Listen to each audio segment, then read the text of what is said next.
Wow, we're live. We're live. Well, Morning. welcome to the Monday morning worship hangover. Good morning. It's only the Monday morning worship hangover because it happening on Monday morning Yeah. live Yeah. right now. Yeah, I noticed that one time I would always write Yeah. the Monday morning worship hangover, and then I realized, oh, this isn't actually Yeah. the Monday Yeah, morning. Yeah, it's actually the worship hangover. Brought to you by Mondays. Brought to you on Monday mornings. Yeah. Or whenever you're listening to this, if you're listening to a podcast or watching us retroactively. Or So sponsored by somebody's on, Mondays. Sponsored by Mondays. Sponsored by Mondays. Thursday afternoon at the Yes. gym, and they're saying, and we're here saying, Yeah. Happy Monday morning. Yeah. Maybe. That's fair. That could be a thing. Could be. I don't think it probably is. I think it could. I think it very well could be. Nobody watches this. Nobody listens to it. It's fine. Yeah. We just do The this person, for us. the viewer right here. Oh, hey, viewer. They're watching us right now. Welcome, Yeah. friend. Thank you. That's Thank you like for when watching.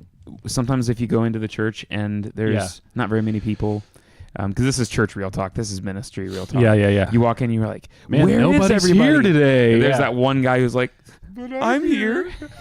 Yeah. So Yep. don't do that. No. Because that'll get you in trouble.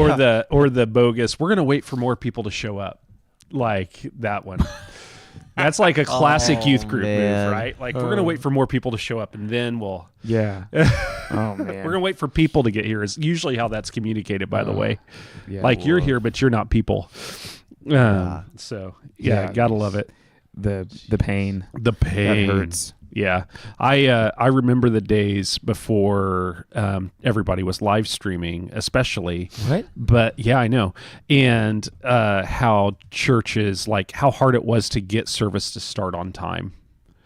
At church? Yeah, do you remember this? Like, Well, when I was at Hillsboro, like Yeah. we ran a countdown timer and started on time. Yeah. Before we were streaming. yeah, but that was like Yeah. that was like a transition to get churches to begin to do that. Like it was probably countdowns? it was probably Oh. 15 years of my career before we were like, hey, we should do a countdown and like actually start on time Yeah. rather than like we start around 10, like Oh, man. 10, like Jeez. 9:58 never Yeah. to 10:05 often, you know. I don't So, know.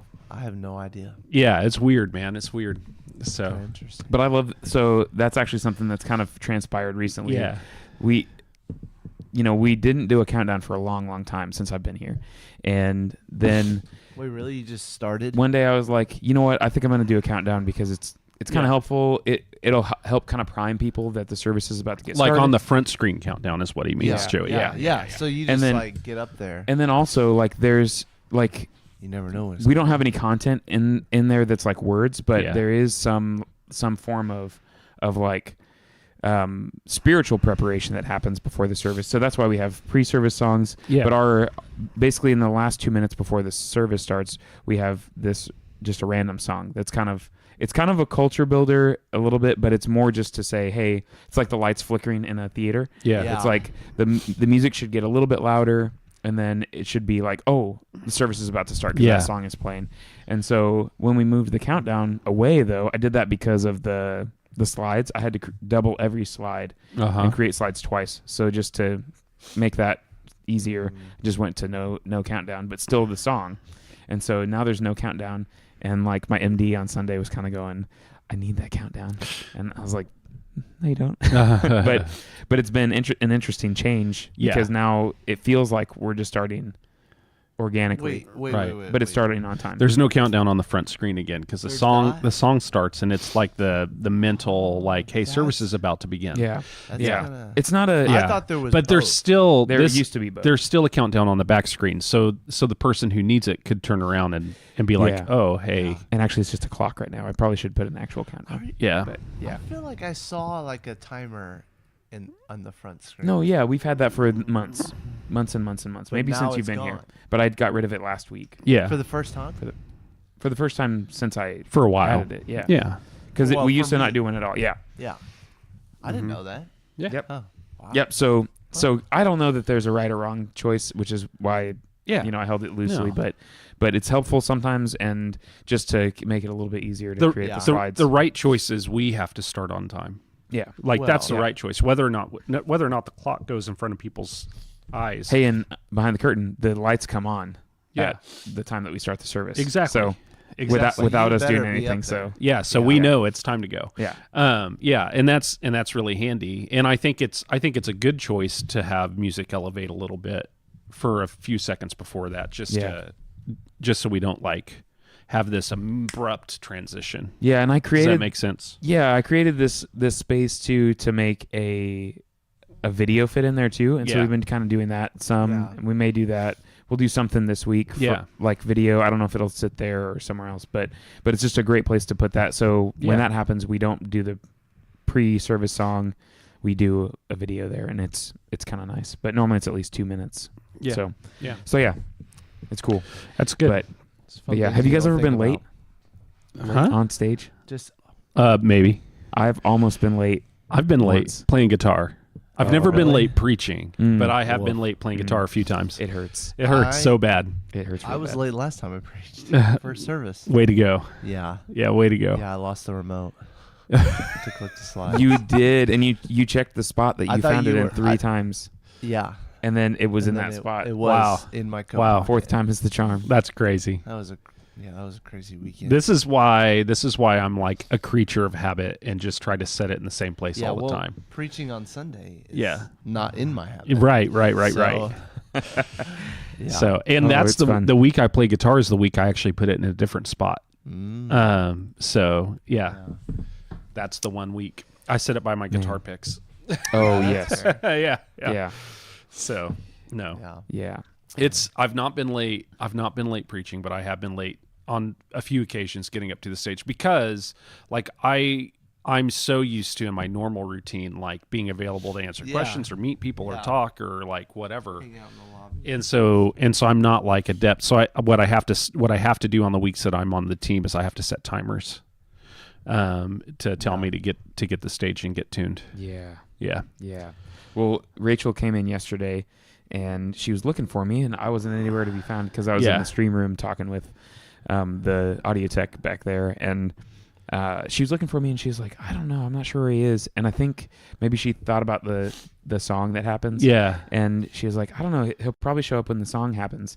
And then the song started playing, and then all of a sudden I was there. Awesome. And I wasn't doing that on purpose. I didn't even see her actually. Uh-huh. She noticed like, oh, there he is. Yeah. The Yeah. song was like summoning me to the room, even though I was not even in the room. Zach just popped So- out from under the stage like he's Taylor Swift or something. Yeah, yeah. Or Rose. Yeah. So Love it. Or Michael Jackson at the Super Bowl. Yeah, there you go. There you go. yeah.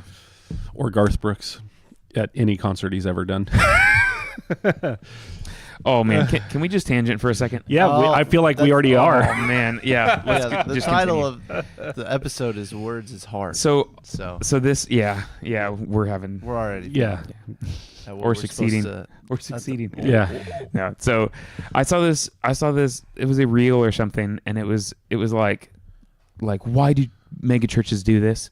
And it was like this big Yeah. monolith thing, and it like turned over like this, Uh-huh. and then the artist was standing on it Uh-huh. once it fell over, and it was like, what a crazy, like, why would a church do that? And Uh-huh. and then I went to the comments, and it said, this isn't a church, this is a Justin Timberlake concert. Yeah.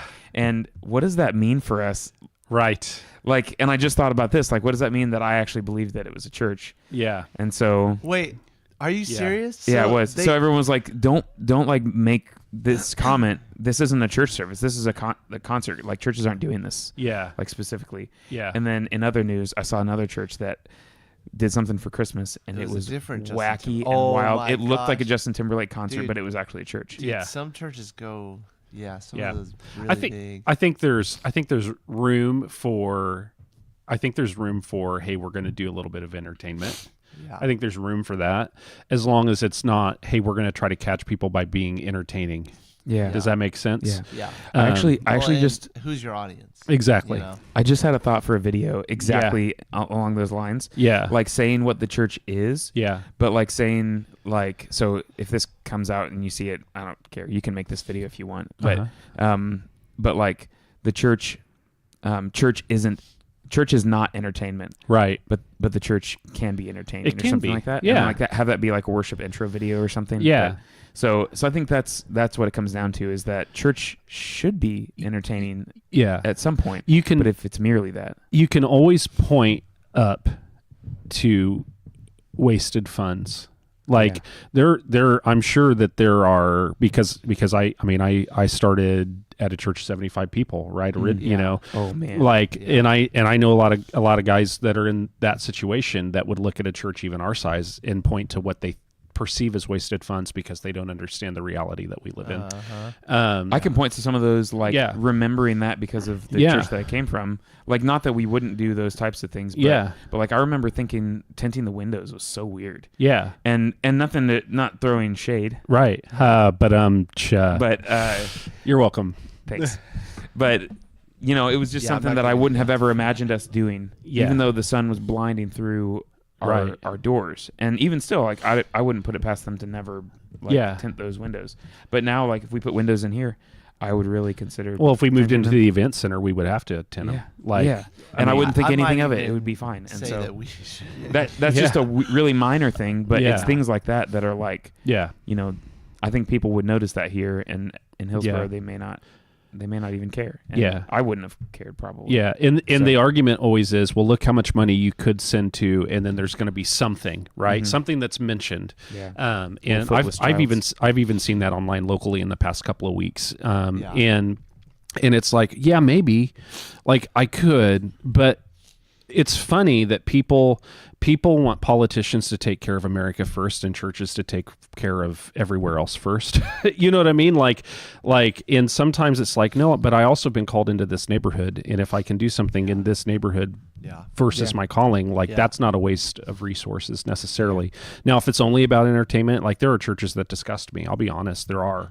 I mean, the one that I described a second ago, they had a skateboard on stage. I've seen a couple churches in Las Vegas. Yeah, and it's like, whoa. Yeah. Oh my goodness. But again, I would almost give Las Vegas a pass because look at what they are trying to reach. Who's their audience? You know what I mean? Like they are trying to reach performers and entertainers and whatever. Like, I would give them a pass. Maybe. I don't know. Yeah. But you know, there are things that disgust me. But I think that engaging with the culture that you're in is an important thing. Yeah. So there's a church, I think it's in the Northeast, and it's one that I found just recently. I don't even want to say what it is, just so I don't point them out. But but they do like a secular song at the beginning. Yeah. And sometimes it matches up, sometimes it doesn't. I think I've maybe shown you, maybe both you guys, and their music, like, quality is so good. Yeah. But to me, like, I don't think that matches our demographic here. Oh no. To do that, and so maybe it does, but it doesn't feel like it does because it doesn't match ours. Yeah, I didn't mind. Alpha and I visited I'll say the church. We visited a Life Church campus a few weeks ago. Okay. We were on vacation, and there was, like, Life Church is like, I'm going to call it the Walmart of church. Like, they're everywhere. Sure. And they all look the same, and that's not a knock at all. Like, at all. I enjoy Craig Rochelle's preaching. I enjoy some of the things that Life Church does. I really think that open network, like open source that they do, is a really cool ministry, a really cool arm of a mega church. And of course, their U version, like they are the reason U version exists. Yeah. And so I have a lot of respect for a lot of things Life Church. So I want to say that. Yeah. And so, they did their version of the 2-minute ramp up of music was they have like 5 secular songs that they rotate through like week to week to week. And so that week it happened to be Come Together. Like the Beatles song, but like a better version than the Beatles version. Sorry, people. Like there's better versions out there. So there are some covers better than the original, and that particular cover that they were covering is a better song than the original song.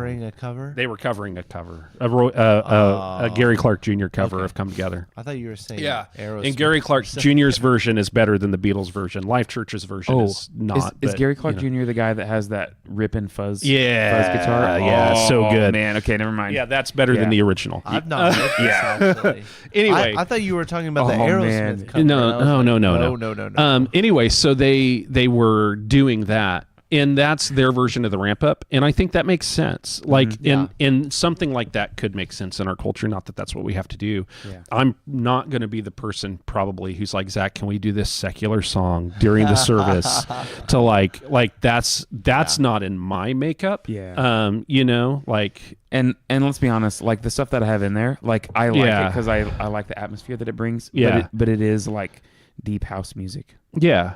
Yeah. Yeah. I found this guy and I was like, this kind of fits like here. It's not exactly like the culture of the past, but maybe the culture of moving forward. And so I just chose it because it's kind of like uplifting and I feel like the step in that direction is honestly like, if anything, is the background music that plays before service. Before something, because that's all on Sundays. It's all, Christian worship music and stuff. Yeah, and it made sense in the Life Church context. It makes sense. I think it worked for it. I think it could work because it's like, hey, this song, like you've heard this song, especially that song. You've heard it in a movie. If you're under 55, you've heard that song in movie soundtracks. And if you're older than 55, the Beatles version, so you're good with that too. And so it made sense in that context, and it shows like, hey, this is the amount of skill, like this is the level of quality you're about to see. And I think that communicates well.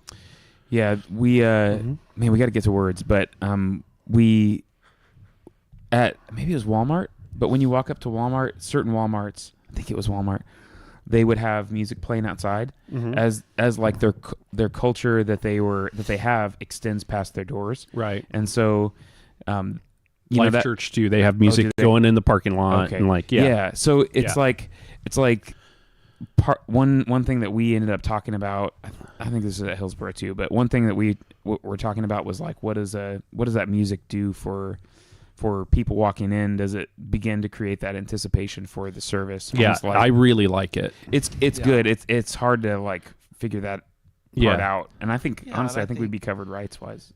I think currently sometimes, for sure. like atmosphere is a thing. And bringing people into something and setting them up for that. Exactly. Like, hey, you're at a place. It's like, this is going to be energetic. It's going to be, you know what I mean? Like, I like that. And also, like, this is a different place, because if you pull up to, like, unfortunately, I'm at the age that when I pull up to Walmart, they're playing bops in the parking lot now.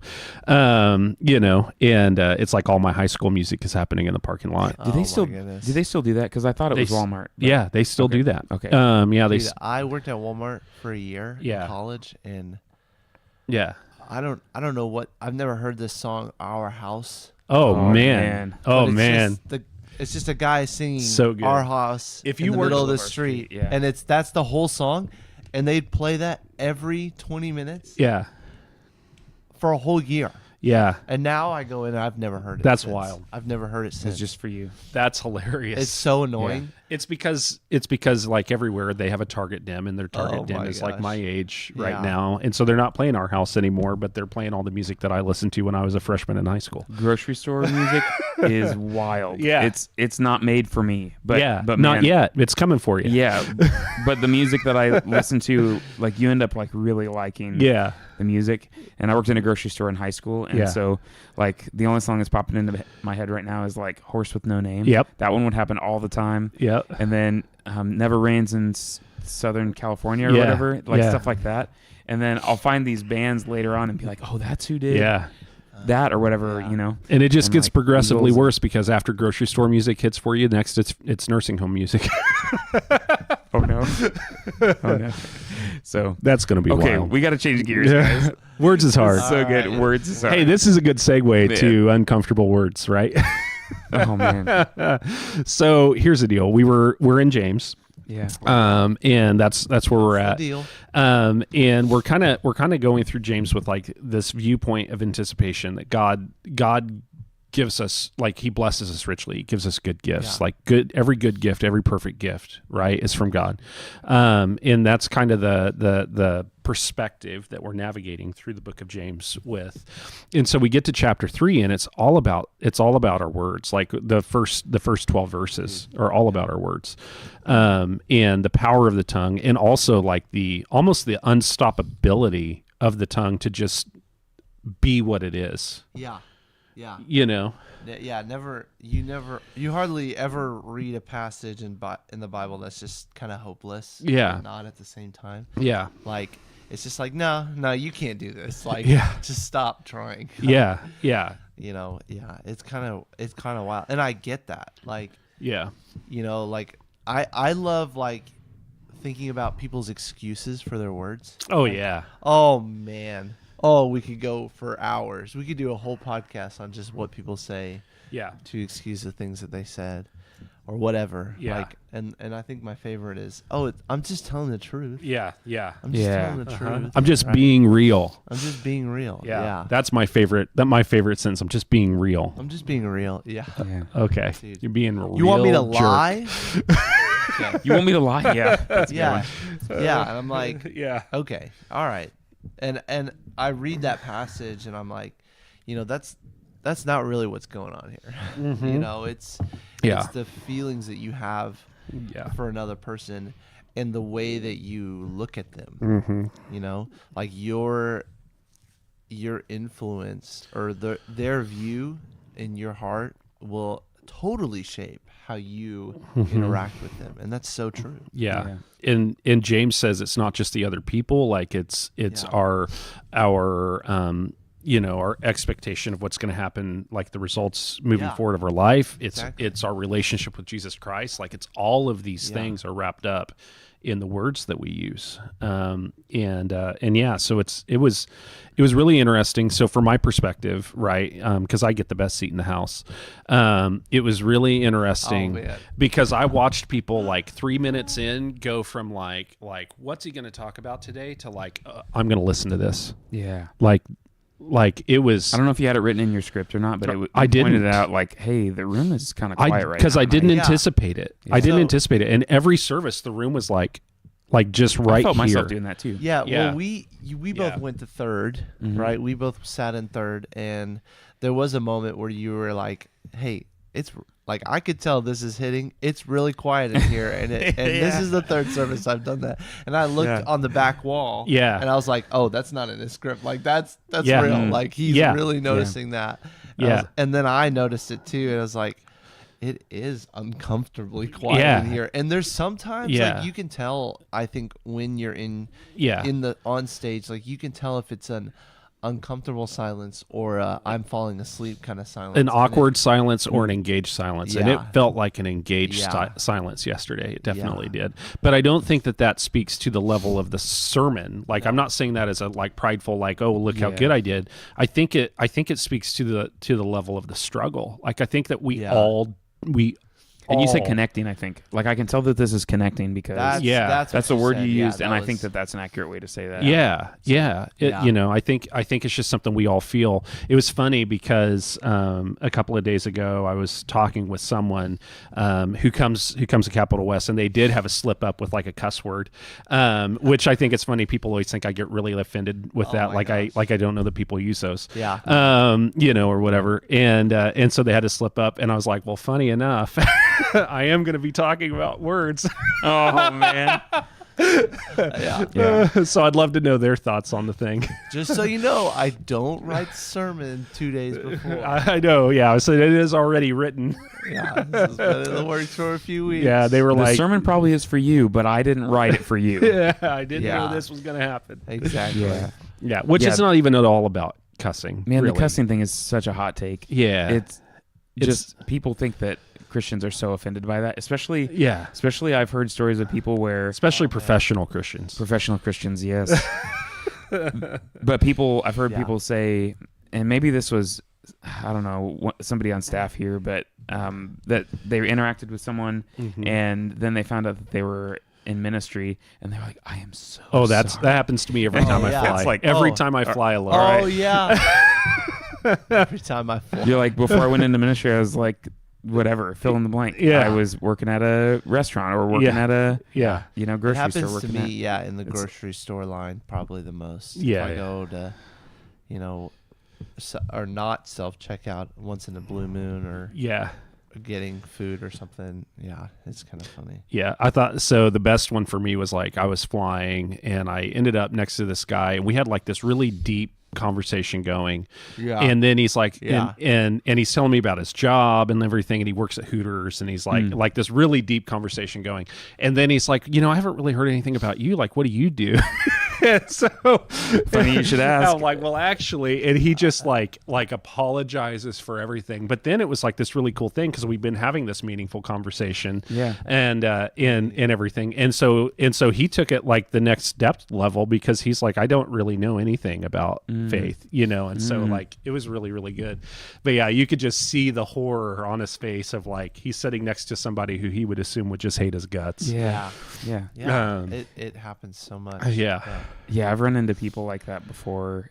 Like we ran into this guy. I think we were going to Chicago. Yeah. And we were just waiting for, I think, our train. Yeah. And there was a guy that he was wearing a dress. And so we're talking to him, and it was just a really normal conversation, but he's just trying to find like community and like find his next thing. And so he's going somewhere, and I don't even know if ministry came up, but it was just like, it had the potential to be such a different conversation. Yeah. But when you don't have when you just take people for what they are, then it's like you end up having more of a real conversation. And so it was interesting, and and I don't know, it was an okay conversation, and never saw him again, but it's like, so it's a good opportunity. And I think it shows like bringing it back to the sermon, you talked about the power of words. Yeah.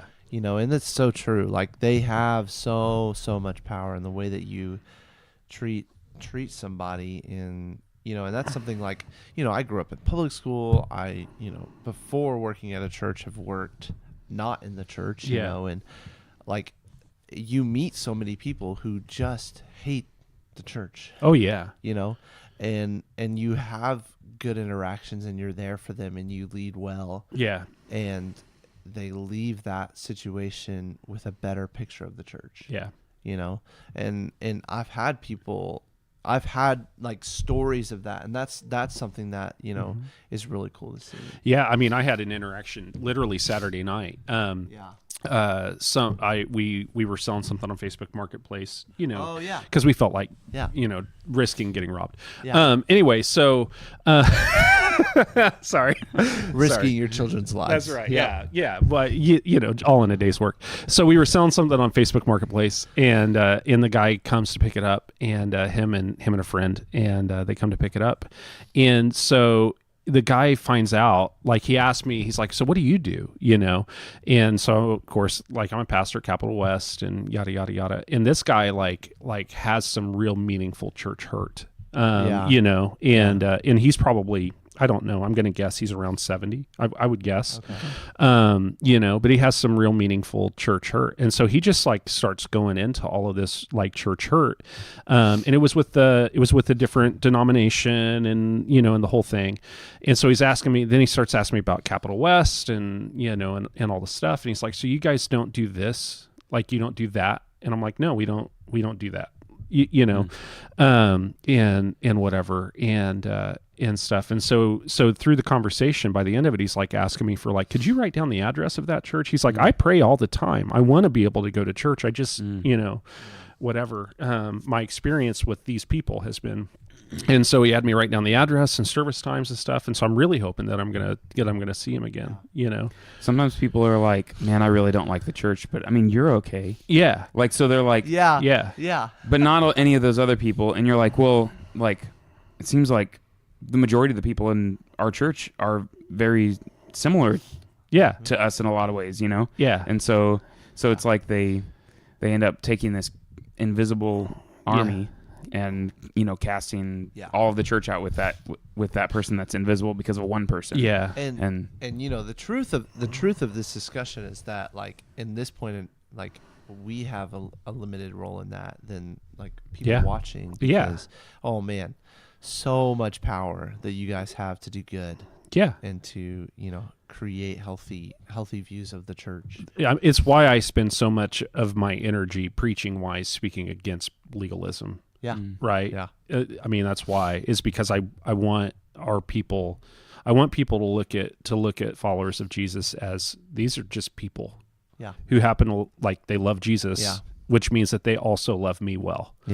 Exactly. You know what I mean? And that's what I want. I want people to see. Had an elder once, somewhere else. And, he was a manager at a grocery store, a big chain grocery store, and so he had a guy coming in. It was like a beer delivery guy. I don't know what company he worked for, and so he was trying to get the beer delivery guy to come to church and just building a relationship with him. And so one day the guy that delivered beer, he said, I can't go to church. Look at what I do. And the guy goes, well, if you can't go to my church, I can't either, because I sell the beer you're stocking in the coolers. Yeah. You know, that's so good. And I love that like mentality of like, hey, we can all, this is a party for all of us. Yeah, I'm an elder in this church, so yeah, if that's the case, then I'm in some big trouble. Yeah, you know. Yeah. So just interesting. But taking it back to Wordz, I think one of the things that really hit for me in the sermon was, when I was writing it, was like the we think in terms of the voice inside ourselves as this inner narrator, but really what James is saying is that the voice is what is going to direct our future path. Like we're not so much talking about what has happened as we are declaring what's going to happen next whenever we're doing that. And I think that for me was a really powerful, like, internal realization for the sermon. So because I think that it's easy to be complainers and critical, and it is really easy to find an outlet to be complaining in. Or once you find it, you spend all your time there. Yeah. You get real comfortable and nice and cozy. Yeah. And yeah, absolutely. So that was for me probably in writing one of the bigger realizations. Talking about it with our life group last night, we talked about just real brief, but our life group leader just said, we think about the output and controlling the output and taming our tongue, and that's all output things. But he was like, but really, like, it's dependent on the input. Yes. And so I think that's something that I always assumed that those go together, but I think that was something that I was like, oh, maybe that's not always the way that someone might think about this, but the things that go in are the things that sit there and stew, and then they end up coming out, shaping how you approach your kids. Like you had that analogy, which I think pierced so many people to the heart, but just where you're like praising and whatever, made for more, and the song, the songs that we sang, I thank God, and then you go out of church afterwards and you're yelling at your kids or whatever, or saying, unkind things to someone else, or and I think it's the, hopefully that input affects the output later on, but sometimes we live in that duplicity of modes. Well, and honestly, if an hour on Sunday is all the input you get, it's not going to compete with the input you get everywhere else. Yeah. Oh man, that's so true. And so there is a need for input. There's a reason why before I drop my son off at middle school, we listen to a chapter of the Bible every day. You know what I mean? Like meaningful input, I think is an important thing. Yeah, I agree. Yeah. Yep. Cool. Your heart, fix your heart, and your tongue will follow. There you go. Yep. All right, gentlemen, we probably need to roll. Yeah. Okay. Staff meeting. All right. Well, we hope you guys have a good Monday. We'll see you later. Or whatever day you're watching. Yeah. Or listening. Yeah. That's true. I was thinking of another way, but there's no other way. That's all you Carrier pigeoning. Oh, a carrier pigeon. Yeah. What? Telegraph. All right. Teletubbying. Ooh. All right. See you guys later. Bye. Bye.